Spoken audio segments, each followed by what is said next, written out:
Super star Rajinikanth కూలీ, హృతిక్ రోషన్ మరియు ఎన్టీఆర్‌ల war 2 సినిమాలు ఒకే రోజు రిలీజ్ అయ్యాయి.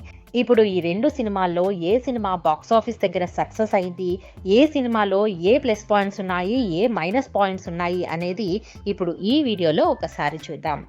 ఫస్ట్ కూలీ మూవీలోని ప్లస్ పాయింట్స్ గురించి చెప్పుకుందాం. దేవాగా సూపర్ స్టార్ రజనీకాంత్ తన అభిమానులను మరింత ఉర్రూతలూగించారు. పవర్ఫుల్ యాక్షన్ ఎలిమెంట్స్తో పాటు ఎమోషన్స్లోనూ సూపర్ స్టార్ మెప్పించారు. విలన్గా నటించిన నాగార్జున తన పాత్రలో ఆకట్టుకున్నారు. నాగ్ లుక్ కూడా చాలా బాగుంది.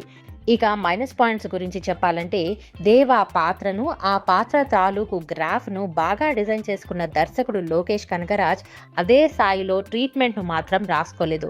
కొన్ని సన్నివేశాలు బాగా స్లోగా సాగుతున్న ఫీలింగ్ కలుగుతుంది. పైగా కొన్ని సన్నివేశాలు మినహా ఎక్కడా ఫ్రెష్నెస్ కూడా కనిపించదు. సంగీత దర్శకుడు అనిరుద్ రవిచంద్రన్ అందించిన సంగీతం బాగుంది. ముఖ్యంగా కొన్ని సన్నివేశాల్లో బ్యాక్గ్రౌండ్ మ్యూజిక్ అదిరిపోయింది. ఇక వార్ 2 ప్లస్ పాయింట్స్ గురించి చెప్పాలంటే Yash Raj films spy universe action సినిమాల లవర్స్కి వార్ 2 కూడా యాక్షన్ పరంగా ఒక క్రేజీ యాక్షన్ ట్రీట్ ఇస్తుంది అనడంలో సందేహమే లేదు. సినిమా ఆరంభం నుంచే ఒకదాన్ని మించి మరొక యాక్షన్ సీక్వెన్సు, అంతకు మించిన టెక్నికల్ వాల్యూస్తో అదిరిపోయే లెవెల్లో కనిపిస్తాయి.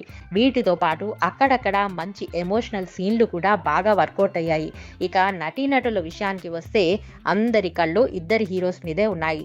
అంచనాలకు ఏమాత్రం తీసిపోని విధంగా ఇద్దరు హీరోస్ అదరగొట్టారు. ఇద్దరికి ఉన్న డిఫరెంట్ మైండ్ సెట్తో అందుకు తగ్గ బాడీ లాంగ్వేజ్తో అదరగొట్టారు. ఎన్టీఆర్ తన ఇంటెన్స్ నటన, యాటిట్యూడ్తో ఫ్యాన్స్కి ట్రీట్ ఇస్తారు.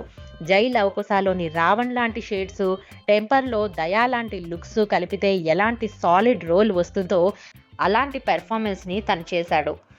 అలాగే హృతిక్తో క్లైమాక్స్ సీక్వెన్స్లో ఫైట్స్ కానీ, ఎమోషనల్ సీన్స్, ఇద్దరిపై బ్రొమాన్స్ సీన్స్ ఆకట్టుకుంటాయి. ఇక ఇప్పుడు మైనస్ పాయింట్స్ గురించి మాట్లాడుకుందాం. ఈ సినిమాలో స్ట్రాంగ్ ఎమోషనల్ ఎలిమెంట్స్ని కోరుకునేవారు కొంచెం డిసప్పాయింట్ అవ్వచ్చు. ముఖ్యంగా దేశభక్తికి సంబంధించిన అంశాలు అంతగా ఉండవు. ఇద్దరు హీరోస్ నడుమ ఘర్షణ బాగానే ఉంది, కానీ అందుకు దోహదపడే పరిస్థితులు ఇంకాస్త బలంగా కనిపించి ఉంటే ఇంపాక్ట్ మరోలా ఉండి ఉండేది.